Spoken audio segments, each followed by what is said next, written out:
Good morning, everybody. I am Tushar Agrawal, mentor or trainer of industrial automation, that is mechatronics. Today, I am going to discuss about the job opportunities for engineering freshers or engineering graduate trainee.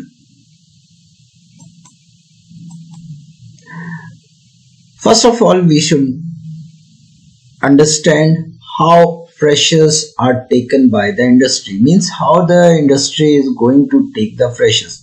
As you know, जैसा आपको पता है कि campus interview से generally industries जिनको freshers लेने हैं वो लेती हैं, बट अगर आपका कैंपस इंटरव्यू में नहीं हुआ है तो भी आप एज ए फ्रेशर इंडस्ट्री में जॉब के लिए अप्लाई कर सकते हैं.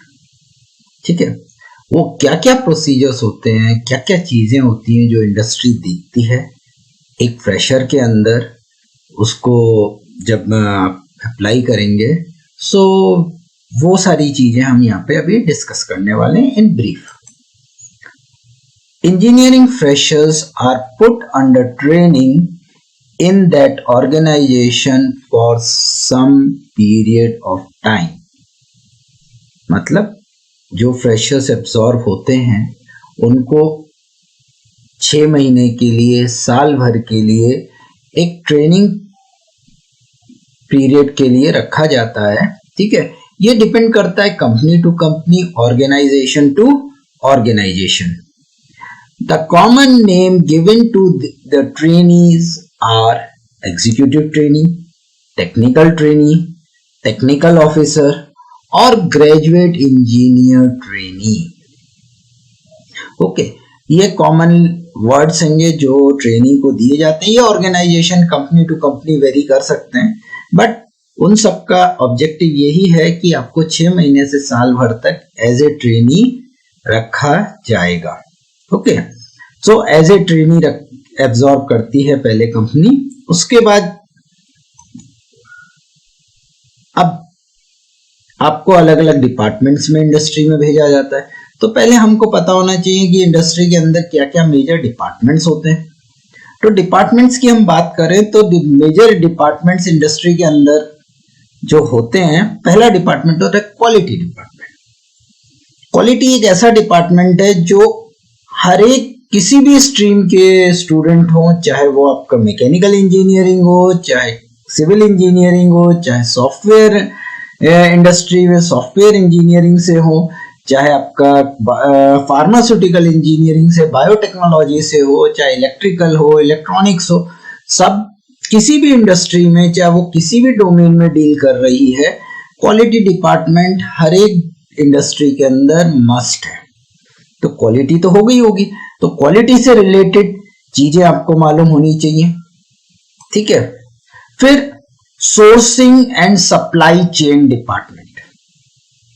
नाउ ये डिपार्टमेंट क्या काम करता है, ये बेसिकली सोर्सिंग की बात करें तो आपका जो बहुत सारी आपने सॉफ्टवेयर इंडस्ट्री में बात करते हैं तो टर्म यूज होती है आउटसोर्सिंग. ये आउटसोर्सिंग क्या है? ये आउटसोर्सिंग का मतलब है जो काम हमें इंडस्ट्री के अंदर खुद नहीं करना है, खुद मैन्युफैक्चरिंग नहीं करना है, तो उस पार्ट या उस चीज को हम बाहर दूसरी कंपनी को सप्लाई कर देते हैं, दे देते हैं ताकि वो हमें प्रोड्यूस करके दे. ठीक है, अब सप्लाई चेन का काम क्या है? सप्लाई चेन का काम ये है कि जो पार्ट हमें दूसरी कंपनी बना के दे रही है वो उसको एडिक्वेट नंबर ऑफ पीसेस और इन एडिक्वेट टाइम, जो मेरे टाइम फ्रेम है उसमें मेरे पास अवेलेबल होना चाहिए, तभी मेरी मैन्युफैक्चरिंग हो पाएगी प्रॉपर्ली. एग्जाम्पल ले लेते हैं हम मारुति कार का. मारुति कार में इतने सारे कंपोनेंट्स लगते हैं, सारे कंपोनेंट्स मारुति कंपनी खुद नहीं बनाती है. ठीक है, जैसे कि फ्यूल टैंक है, फ्यूल टैंक किसी कोई दूसरी कंपनी बनाएगी. रेडिएटर जो आपका आगे रेडिएटर लगा होता है वो कोई दूसरी कंपनी बनाती है. शॉक एब्जॉर्बर कोई दूसरी कंपनी बनाएगी. टायर्स, रिम्स, जितने भी कंपोनेंट्स हैं मोस्टली ये छोटे छोटे कंपोनेंट्स अलग अलग जगह बनते हैं। इवन इलेक्ट्रॉनिक पार्ट, जो इलेक्ट्रिकल और इलेक्ट्रॉनिक पार्ट है, वो भी मारुति खुद नहीं बनाती है, वो किसी दूसरी कंपनी को दे देते हैं डिजाइन। और वो दूसरी कंपनी जो भी हैगी, these companies are called tier 1 and tier 2 suppliers. They are called tier 1 and tier 2 suppliers. ये सारे suppliers का काम ये है कि वो जितने भी components हैं वो मैन्युफैक्चर करके टाइम टू टाइम, जो as per the requirement of the industry, वो उनको उसको सप्लाई करें।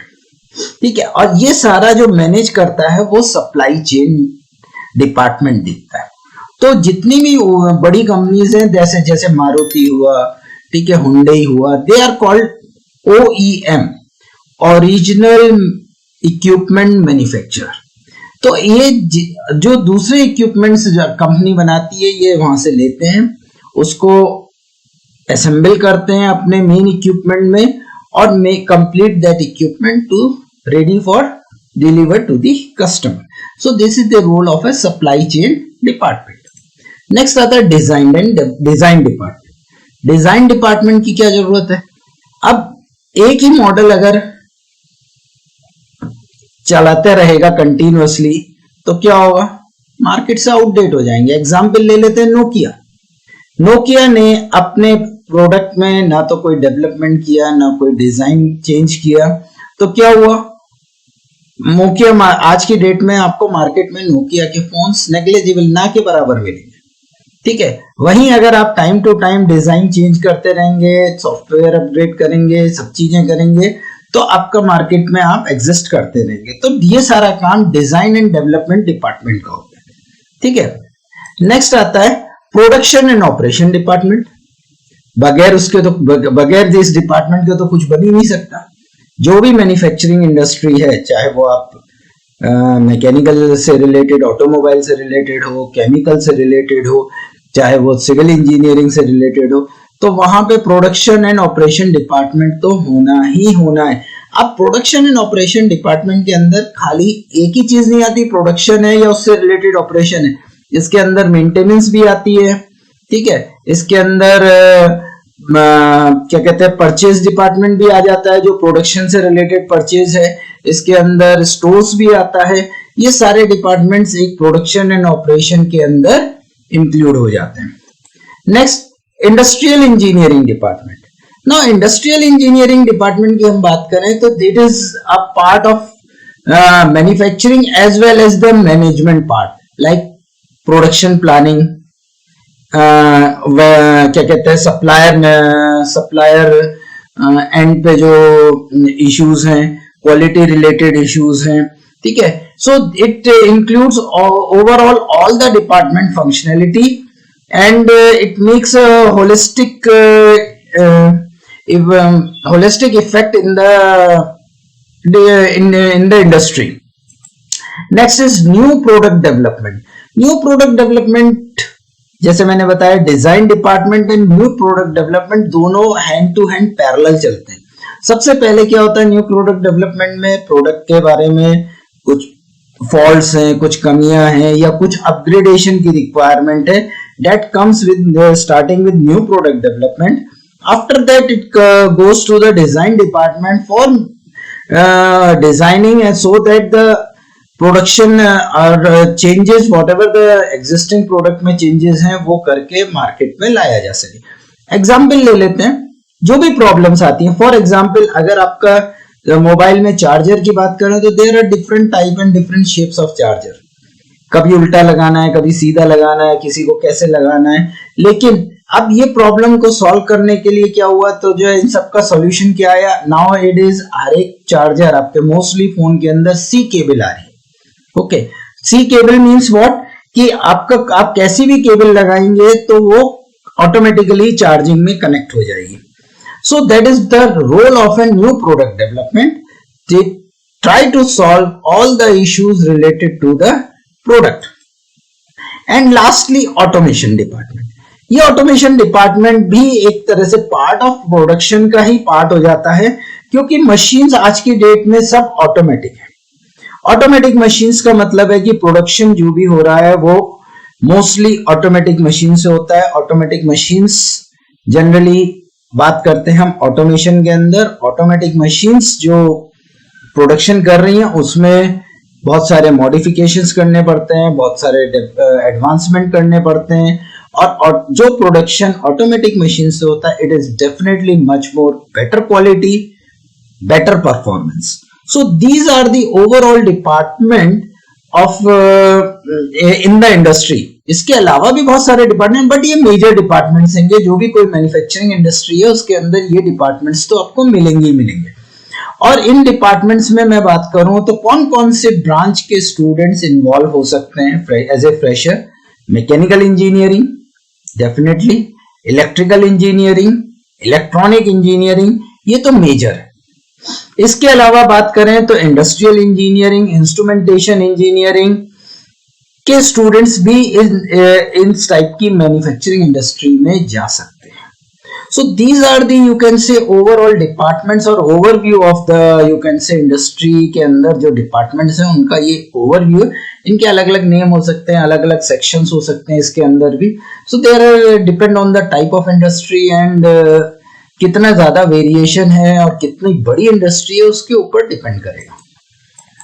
Now the important thing is what knowledge and skill industry looking in engineering graduate as fresher. It is one of the important thing. आप BTech diploma BTech engineering में कर लिए हैं या कंप्लीट होने वाली है, बट होता क्या है कि हम जो हमारा जो कैरिकुलम है that is totally theoretical curriculum. It is बात करें इंडस्ट्री से हार्डली 5 से 10% लिंक होता है, इससे ज्यादा लिंक नहीं होता है।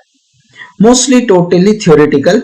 और थ्योरेटिकल ठीक है, अच्छी बात है, थ्योरी मालूम होनी जरूरी है, that is a part of knowledge and one way और अनदर वे नॉलेज आपको काम आएगी ही आएगी। But in industry skill is much more important along with the knowledge.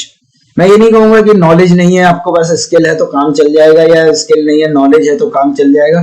दोनों चाहिए, बट इंडस्ट्री के अंदर you have to do the work.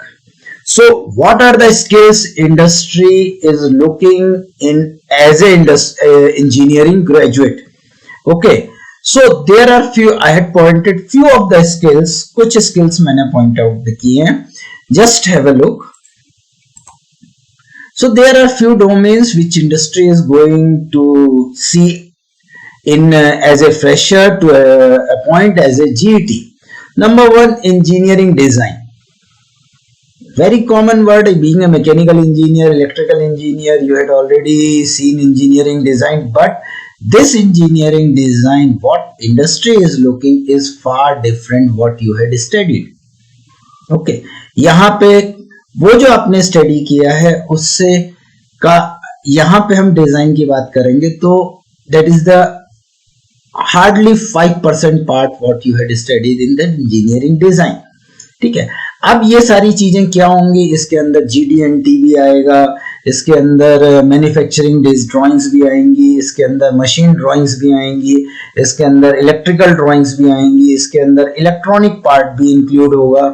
ठीक है, एंड इसके अंदर प्रोडक्शन प्रोसेस भी इंक्लूड होता है, that is a part of engineering design. ये सारा एक डिजाइन इंजीनियर को मालूम होना चाहिए कि अगर ये पीस प्रोडक्ट बनाना है तो कैसे बनेगा, क्या क्या प्रोसेसेस होती हैं, ठीक है, और इनमें से कौन सा बेस्ट पॉसिबल प्रोसेस होगा।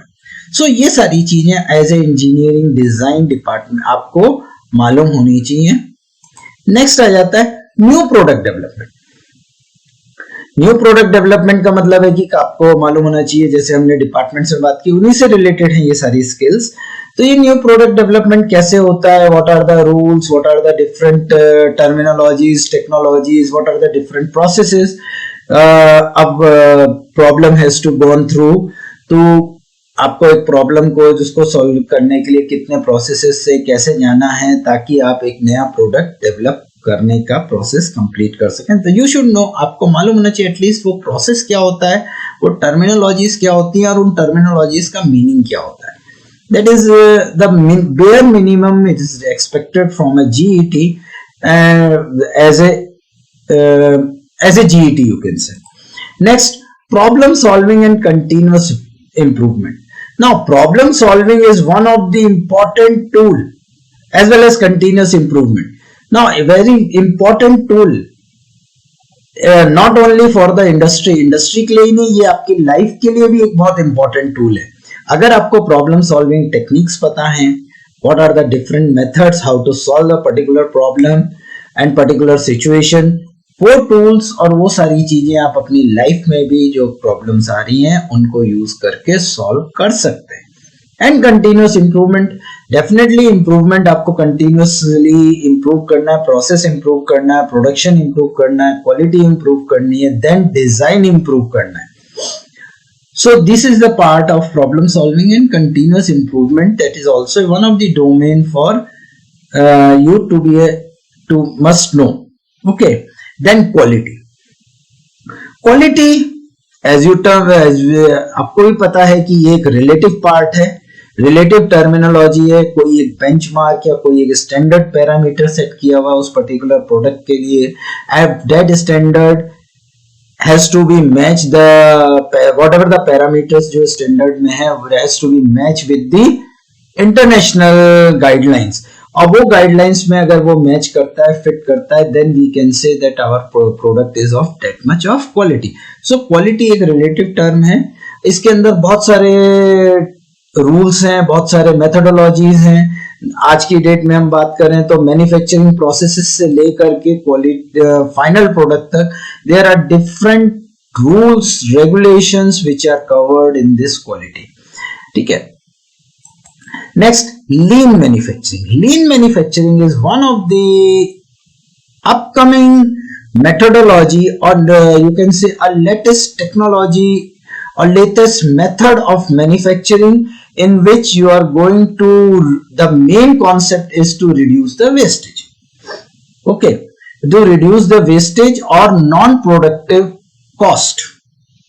अगर आपने non-productive cost reduce कर दी है, definitely your product is going to be cost effective and it can capture a large amount of market. So lean manufacturing method has lot many you can say manufacturing techniques or the statistical tools which are used to analyze the production and the production methodology, production process, so that you can reduce the cost which is not required and which is not being paid to by the customer.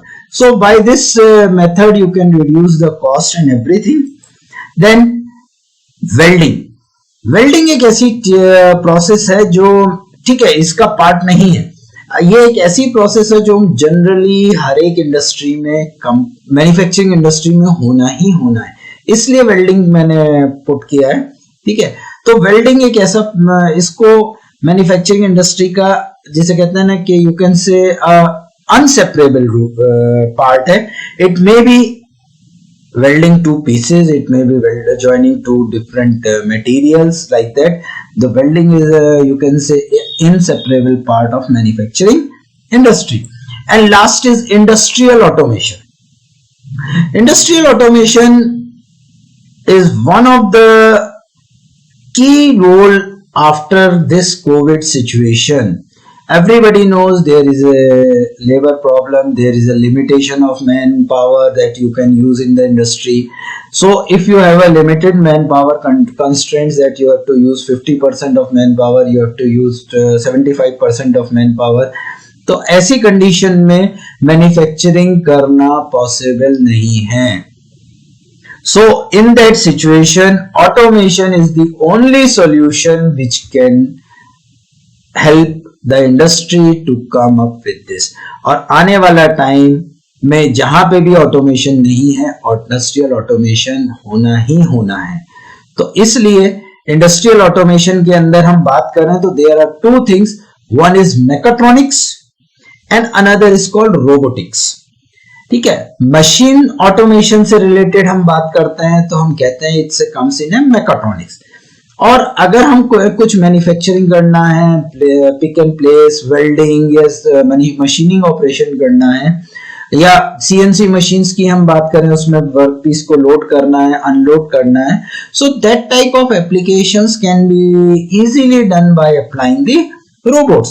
So we are going to study different robots in this, and you should know about the robotics, how what are the different configuration of robot, how the robots are programmed, and what are the different motions in the robot, how how the what are the different configurations, how the troubleshooting, what are the different parameters to be taken care of while operating or handling the robot. These are the things which you should know in the heading of robotics.